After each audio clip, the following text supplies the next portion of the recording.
queremos darle la bienvenida al doctor Aldo Campo con la ponencia Descolonización lingüística y subjetividades producidas al margen de la historia.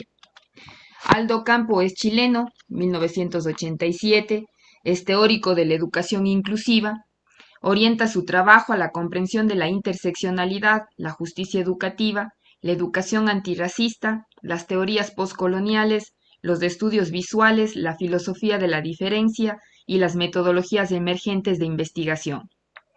Es director fundador del Centro de Estudios Latinoamericanos de Educación Inclusiva CELEI, institución reconocida y con estatus asociativo a CLACSO, primer centro de investigación creado en ALAC y Chile para el estudio teórico y metodológico de la educación inclusiva. Creó la primera licenciatura en educación inclusiva impartida en Chile.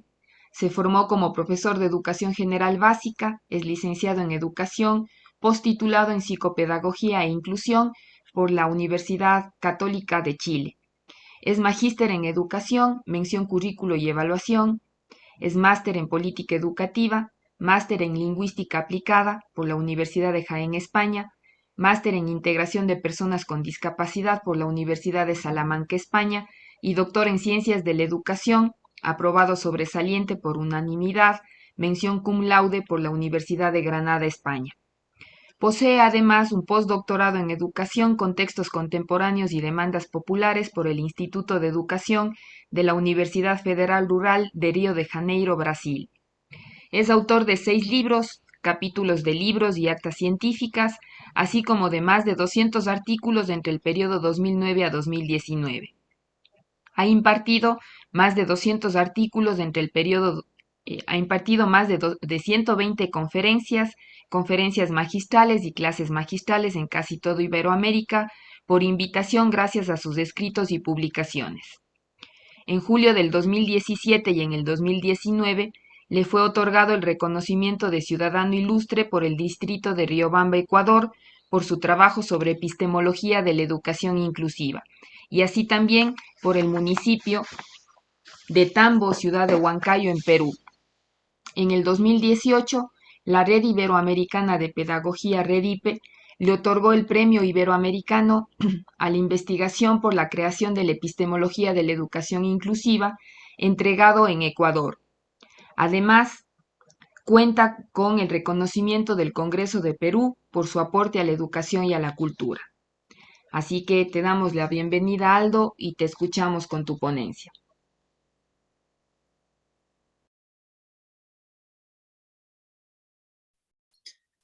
Muchas gracias, Lili. ¿Me escuchas bien? Sí, te escuchamos bien. Muchas gracias. Dame un segundito que algo pasa con mi cámara acá. Y ya partimos. Bueno, saludar a todos quienes nos acompañan el día de hoy en la transmisión, a todos quienes han seguido la actividad durante el día de ayer y el día de hoy. Ahí parece que estoy, ¿no? Sí, se te ve y también está ya lista la presentación. Bien, súper, un minutito más y ya partimos. Bueno, como decía, agradecer a todos quienes nos acompañan en la transmisión, agradecer a Irlanda, que ya es una colega con la que venimos compartiendo hace bastante tiempo, y también agradecer a Fernando y a Gabriel por estas maravillosas intervenciones que ellos nos han compartido. Eh, mm, Bien, ¿qué pasa con esto? Algo pasa, Lili, con mi PPT que no lo puedo... Ahí sí. Bueno, yo quería Listo. titular esta presentación Descolonización lingüística y subjetividades producidas al margen de la historia, un concepto que tomó Spivak, pero quería dedicar esta presentación a una colega que yo tuve la fortuna de conocer cuando tenía 22 años, que es cuando inicié mi carrera como investigador, y que es María Alejandra Grosona, una profesora muy destacada de la Argentina en educación especial, quien desde mi inicio acogió mi inquietud académica y siempre hemos cultivado una amistad muy, muy, muy bonita. Alejandra, esta presentación con mucha humildad te la dedico por todo lo que tú has entregado en el campo de la educación especial, de la educación inclusiva y particularmente de la educación superior. Para ti esta presentación y para todos quienes nos escuchan. Bueno, Lo primero que quisiera referirme es a los territorios de la diferencia y la relación con la lengua. Voy a leer porque sé que hay personas que no son hablantes del español y tal vez el texto puede ayudar.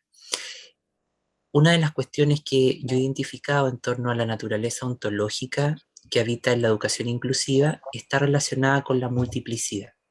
Tal afirmación, a nivel epistemológico, desencadena el encuentro con sus conceptos epistemológicos, los que nacen desde el centro de la multiplicidad. Esto quiere decir que las categorías tales como la otredad, la singularidad, la heterogeneidad, la alteridad, la diferencia, nacen de de la multiplicidad. ¿Sí? Por lo tanto, como decía Gabriel, no podría haber ningún compromiso humanista ni de carácter esencialista, ¿no? Y me parece importante esto porque en la ponencia anterior se hacía eco de que la noción de humano y humanidad también es parte de esa invención imperial, colonial, que nos regula. A nivel ontológico, podemos sostener que la auténtica comprensión de la naturaleza humana habita en el registro de la multiplicidad, es decir, de los múltiples modos existenciales del ser humano. Y el día de ayer, en las palabras de inauguración del evento, yo decía que hay mucho conocimiento sociocultural del subalterno, entendiendo la subalternidad como un conjunto de grupos específicos que se amalgaman al margen de la historia, pero del cual tenemos muy poco conocimiento sobre su conocimiento sociocultural, ¿no? Sobre eso es importante tomar distancia del sustancialismo y del esencialismo que han permeado la comprensión de la diferencia, sometiéndola históricamente a diversas prácticas de diferenciación y diferencialismo social y político y cultural. Yo entiendo la noción de ontología como la posibilidad de que algo exista, premisas que son empleadas por diversos grupos sociales para significar lo que existe y sus múltiples criterios de legibilidad o de comprensión. Aquí la pregunta es, ¿a qué ontologías nos conduce la educación inclusiva y especialmente el proyecto descolonizador del lenguaje? ¿No? La pregunta entonces por los territorios de la diferencia habla la lengua de la multiplicidad de singularidades, como me gusta denominarlo, que sea dicho de paso, es una característica que compromete la categoría spivakiana de subalternidad, un concepto que carece de rigor teórico, pero cuyo peso político reside en su dimensión obviamente política. Por esto, las ontologías relacionales, que es lo que está vinculado con todos aquellos sujetos construidos al margen de la historia o que habitan la exterioridad de la modernidad, como nos va a decir Enrique Dussel, son ontologías relacionales, un núcleo crítico que habita en la multiplicidad y a su vez en la singularidad, y que se inscriben en el registro de lo pluriversal. Es algo que les da la vuelta a los principios del capital y por tanto de la filosofía liberal, secular, etc. Es un sistema de rechazo y desprendimiento de las regulaciones ontológicas modernistas encargadas de producir un único mundo en fractura de los múltiples modos existenciales del ser humano. Y que ahí el reto para quienes somos del ámbito educativo es justamente aprender a producir criterios de legibilidad para acceder a esos múltiples registros ontológicos que habitan el espacio educativo. Las ontologías relacionales recuperan parte del cuestionamiento efectuado por Winter, que nos dice o nos habla acerca de criterios de coespecificidad del ser humano, aquellos códigos a través de los cuales las diversas expresiones del humano se encuentran interrelacionadas. Y esta es la premisa básica de la ontología relacional, la interconexión de la experiencia humana, la interexistencia, ¿no? Para que cualquier cosa pueda existir, debe estar interconectada. Es decir, todo se encuentra conectado con el todo. La concepción de mundo a la que accedemos a través del código proporcionado por la ontología de la modernidad comprende un universo de objetos autosuficientes que podemos manipular. La singularidad, como expresión ontológica, acontece en la interexistencia. Es la existencia continua de lo pluriversal. A esto a pesar de esto, hay muchas ontologías o mundos que pueden ser ineluctablemente o estar interrelacionados y que mantienen su diferencia como mundos. El encuentro entonces con la multiplicidad de singularidades asume el desafío ontológico de producir un mundo en el que quepan muchos otros mundos. Esta es la premisa que habita lo más profundo de la educación inclusiva y por tanto de la lingüística decolonial. Cuando esta es entendida como un sistema homólogo, por ejemplo, de la educación especial, me refiero al caso del inclusivo, nos conduce a una práctica cultural completamente modernista, caracterizada por separar y fragmentar. Esta es la relacionalidad a través de la cual operan diversas formas de desigualdad. La modernidad es incapaz de mantener la circularidad de nuestra vida y de nuestra existencia. Esta es una forma de definición de la existencia responsable de la producción de patrones ontológicos dualistas y alterizantes que no hacen otra cosa que cosificar la existencia, la que según Escobar ha sido construida bajo el predominio de la forma dominante de euromodernidad con su racionalidad dualista e instrumental. El problema es que esta racionalidad opera a través de la imposición de determinados mundos como legítimos al tiempo que subyuga y marginan otros relegados al estatus de desdenes ontológicos o diferencias ontológicas. La multiplicidad de singularidades es el acto de reconocimiento político ontológico de la diferencia radical, un atributo sustantivo en los procesos de descolonización. Una ontología relacional es un dispositivo de transición civilizatoria o transicional de desconocidos modelos de vida. Esto va a estar a su vez vinculado con el conocimiento del subalterno. Y aquí yo quisiera aclarar que la subalternidad no es una identidad, sino que es una posición. Y como concepto, la subalternidad es un concepto interseccional, pero que a su vez es inconmensurado y inconmensurable, es decir, está abierta a una gran gama de heterogeneidad. La subalternidad como objeto de investigación responsable y experiencia existencial es situacional. No posee rigor teórico, pero sí político. De esto depende su grado de contingencia, heterogeneidad, interseccionalidad y inconmensurabilidad. No estamos en presencia de un llamamiento existencial que pueda ser explicado a través de una política de todo vale, sino que de un complejo, inconmensurable e inconmensurado que aglutina una gran constelación de expresiones ontopolíticas convertidas en indiferencias ontológicas, es decir, sujetos marginados, racializados, jerarquizados, cuya red de regulación ha sido justificada intencionalmente al margen de la historia. En palabras de Chakrabarty, la subalternidad describe a la figura de la diferencia como una esencia que ha sido subyugada, racializada, sexualizada, generizada, excluida y oprimida de forma brutal, es decir, los sujetos de la zona del no ser. Es una amplia expresividad ontológica que se vuelve incapaz de sabotear las regulaciones ilustradas de lo que cuenta como parte de la cultura escrita. Y ayer la profesora Nikita en su conferencia clausura nos decía que justamente el trabajo con la otredad y con la alteridad tiene mucha esta impronta de la ilustración, ¿no? Como de ser complaciente, de solamente acoger, pero no transformar las estructuras de habitabilidad del mundo. La primera nos va a decir, lo subalterno y lo popular se encuentran íntimamente imbricados. La primera, es decir, lo subalterno, inscribe su fuerza en torno a los sistemas de razonabilidad, mientras que la segunda habita en el registro de la investidura y la ocupación. Según Spivak, subalternidad, lo subalterno y lo popular son categorías ontológicas que habitan la inmensidad de la experiencia humana. La subalternidad es donde las líneas sociales de movilidad, estando en otra parte, no permiten la formación de una base de acción reconocible. Este es un desafío metodológico que no puede ser documentado de forma lisa y llanamente a través de un corpus de argumentos antropológicos, filosóficos o políticos. Una de las principales influencias intelectuales de la subalternidad analiza la experiencia de opresión política a través de la cultura en sociedades postcoloniales. Este tipo de análisis ha de promover una comprensión en el que el conocimiento y la experiencia de los grupos sin poder es persistentemente crítica de cualquier intento, incluido el suyo propio, de explicar y conocer completamente las experiencias de los desempoderados como objeto de pensamiento. Este punto es relevante para todo lo que en este coloquio se está discutiendo.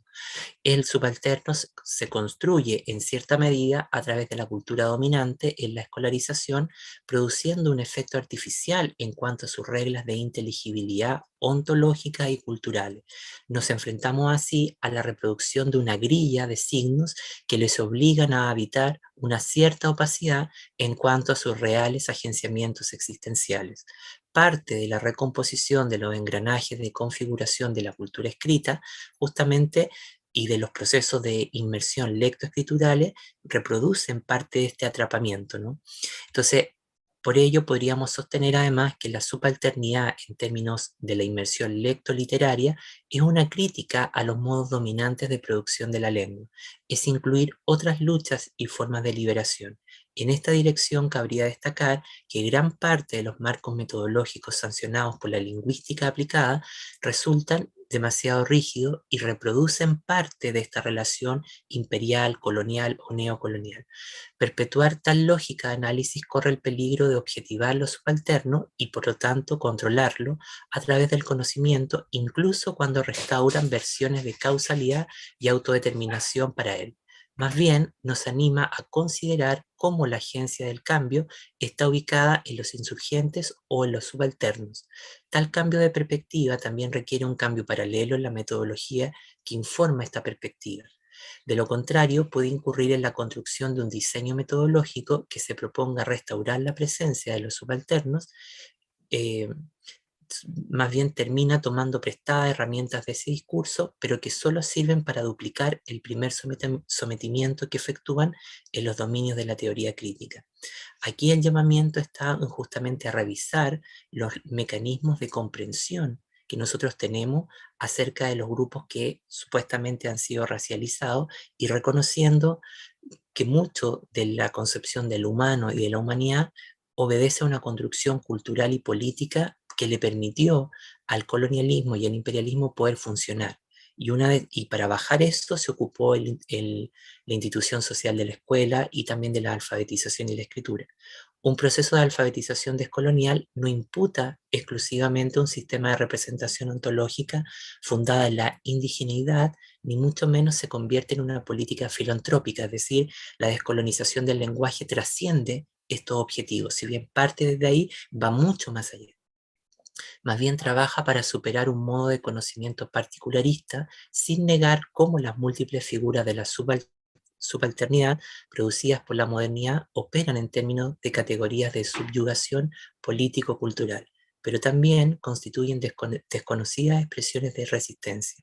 Al respecto, Nandita Sharma señala que al continuar limitando los criterios de membresía de cada uno es incapaz de aceptar como coespecíficos los que se rinden, como siempre, ya otros en oposición. De hecho, nos hace particularista la importancia de omitir algunos otros, dice ella, que no se pueden subestimar. En este caso, la lectura es clave en la expansión de la comprensión subjetiva de las personas. Es en este punto que la lectura se convierte en un dispositivo de la conciencia oposicional al superar los dualismos negativos que justamente va a imputar la dialéctica colonialismo y de colonialista y su consecuente dinámica histórica de expropiación y explotación. Por eso, de alguna manera, voy a saltarme esto, si tuviéramos que pensar en cuestiones ligadas a una lingüística decolonial o si es posible descolonizar el lenguaje, debiésemos reconocer que, sin duda, la lingüística ha desarrollado una relación ambivalente con sus propias historias de práctica en el actual escenario postcolonial y que junto con la antropología, en su minuto, han sido dominios que han contribuido a la reproducción colonial, a la marginación de ciertas identidades y a la subyugación intelectual. Incluso muchos de los paradigmas de regulación colonial y la investigación lingüística siguen altamente vigentes en determinadas prácticas lingüísticas. Y aquí habría una pregunta que hacernos: ¿cómo es configurada la colonialidad lingüística a nivel del conocimiento? Un atributo central consiste en reconocer que el discurso colonial es un proceso complejo, ambivalente y muchas veces contradictorio. Otra dimensión puntualiza que el discurso colonial se entrelaza con diversas expresiones de las diferencias raciales, étnicas y de género, preferentemente. y se caracteriza además por transferir arbitrariamente ciertos universales lingüísticos y socioculturales a diversas comunidades. Esta es la premisa, la principal estrategia del periodo colonial imperial en la historia de la humanidad. Un programa de investigación en esta dirección se nutre a partir de una amplia gama de aspectos sociales y culturales relacionados con la descripción de la estructura y las funciones del discurso postcolonial, así como una serie de rasgos lingüísticos de tipo ligado a la comunicación verbal. No obstante, no todas las deficiencias del estado del arte sobre las lenguas de las antiguas colonias europeas deben asociarse con la colonialidad. Ayer el profesor Mufene nos decía, ya él nos hacía eco de esto, y en esta cita que yo tomo dice: Mufene advierte acerca del sesgo occidental que atraviesa gran parte de la geografía epistémica disciplinar denominada como lingüística, y en particular de la lingüística aplicada. El desafío consiste en darle las vueltas a tales regulaciones, que es un acto de constructivo, ¿no? Y que exige promover un corpus de desempeño epistemológico, otras formas de pensar la lengua o de su investigación, que se sustenten en torno a la noción de pensamiento fronterizo, entendido como un proceso que acontece en una zona geopolítica periférica del mundo capitalista actual, es decir, las colonias donde entran en contacto diferentes cosmovisiones en la mente de los subalternos nativos.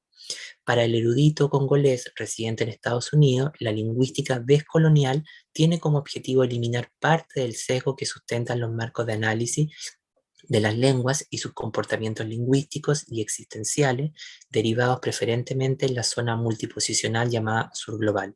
Considero necesario detener la reflexión en este punto para analizar qué significa pensar los desarrollos del lenguaje y de la lingüística en tanto campo, en tanto territorio académico disciplinar desde una perspectiva descolonial. Esto nos lleva a reconocer que este es un acto de desobediencia epistémica que nos debe ayudar a descubrir las reglas de comprensión y de uso de aquello que cuenta como parte de la investigación sobre los sistemas lingüísticos por fuera y más allá de las regulaciones imputadas por la matriz moderno-colonial. Tal analítica exige abordar cuestiones que simplemente surgen de supuestos erróneos en lingüística, independientemente de dónde y quién practique la disciplina. La lingüística decolonial se convierte en un dispositivo de interpelación de los grandes argumentos producidos en el marco de la lingüística hegemónica. Tal propósito es crucial si deseamos derribar los silencios y las opacidades que ésta ha producido en torno al funcionamiento de los sistemas lingüísticos de colectividades construidas al margen de la historia. Además, nos informa acerca de las regulaciones del conocimiento sociocultural del subalterno, especialmente de cómo piensan e interactúan con el mundo.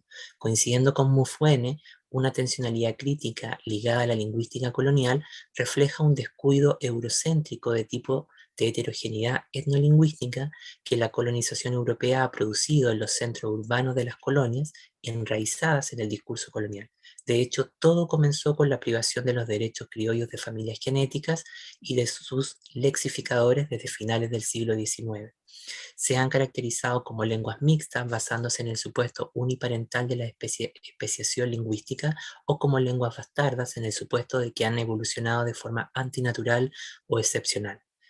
Todo esto nos lleva a reconocer lo siguiente: que cualquier ejercicio político reflexivo que intente ser amalgamado bajo el sintagma descolonización del lenguaje asumirá la tarea de examinar cómo se entrecruzan los objetos de análisis entre lengua y raza, lo que nos decía Gabriel, analizando particularmente la singularidad de prácticas lingüísticas y educativas al que nos conducen. Su principal eje de tematización reconoce que el racismo a menudo se conceptualiza en términos de injusticias individuales e institucionales, ofreciendo un examen crítico acerca de otras formas de racismo. El racismo epistemológico problematiza cómo las desigualdades raciales incluyen o influyen en nuestra producción y consumo del conocimiento, y por lo tanto de los marcos interpretativos de la lengua y de los aparatos que sustentan la lingüística, la sociolingüística, especialmente variacionista. El racismo es algo extremadamente arraigado en las estructuras de producción del conocimiento y que privilegia sistemas lingüísticos cognitivos producidos por el norte global. La lingüística es un territorio epistemológico y ontológico fuertemente ligado a las articulaciones del colonialismo y del racismo. Está en la base de la teoría racial. El problema es que gran parte del conocimiento lingüístico producido en el sur global termina siendo objeto de diversas estrategias de marginación epistémica y que neutralizan su potencial constructivo, comprensivo, respecto del tipo de formaciones lingüísticas y raciales que intentan liberar. Otra tensión,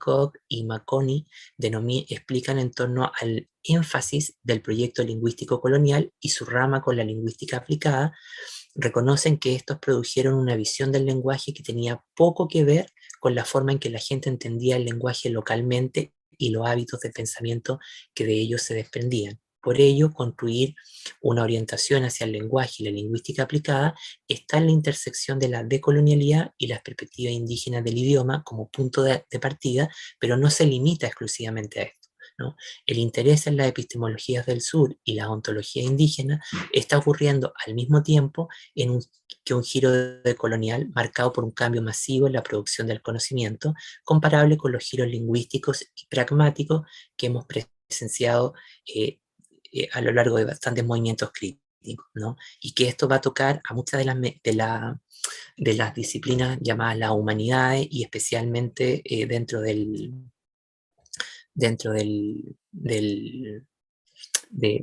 la rama propiamente de la lingüística o de la sociolingüística. Finalmente voy a cerrar con esto y con esta pregunta que está llamada ¿a qué implica pensar el trabajo lingüístico en clave colonial? Y con esto cierro, Lili, ¿ya? Una pregunta, una primera aproximación recibirá en comprender cómo han sido articuladas las narrativas de quienes han sido excluidos por la modernidad ontológica. Este llamamiento también es importante porque muchas de las narrativas que nosotros conocemos como ligadas a la subalternidad han sido elaboradas, han sido producidas justamente intencionalmente para producir esa subalternización, ¿no? Entonces tendríamos que revisar cómo se construyen esas narrativas, por quiénes son construidas y a qué tipo de reflexiones están apelando, ¿no? Y en esta modernidad ontológica que se caracteriza por un aparato dualista, separatista, que arranca la existencia y el territorio a múltiples colectividades, que en la erudición colonial se caracterizó por actos de apropiación lingüística, descripción e invisibilización que fueron una característica constitutiva del epistemicidio lingüístico y racial. Este epistemicidio es parte del gran borrado de experiencias de la gente del sur y de las experiencias ligadas a la tierra firme sobre la cual se deben construir las teorías del sur. Necesitamos, por consiguiente, aprender a comprender de otra forma para deshacernos cómo la autenticidad racial queda subyugada estratégicamente a una racionalidad que reproduce las lógicas coloniales de relación y coexistencia a través de la lengua. Por consiguiente, la lingüística en tanto objeto y campo de investigación y estrategia analítica es es lo que estructura parte de la teoría de la raza, lo que posteriormente fundamentará parte de los enfoques sociolingüísticos, que no son otra cosa que diversas aproximaciones a sistemas lingüísticos a través del par ontología-cultura. En efecto, todas las opciones del idioma están integradas en sistemas socioeconómicos, políticos, culturales, y esos sistemas desencadenan en complejas dinámicas del poder. Bueno, esto es lo que yo quería aportar en mi presentación. Muchísimas gracias a todos y todas.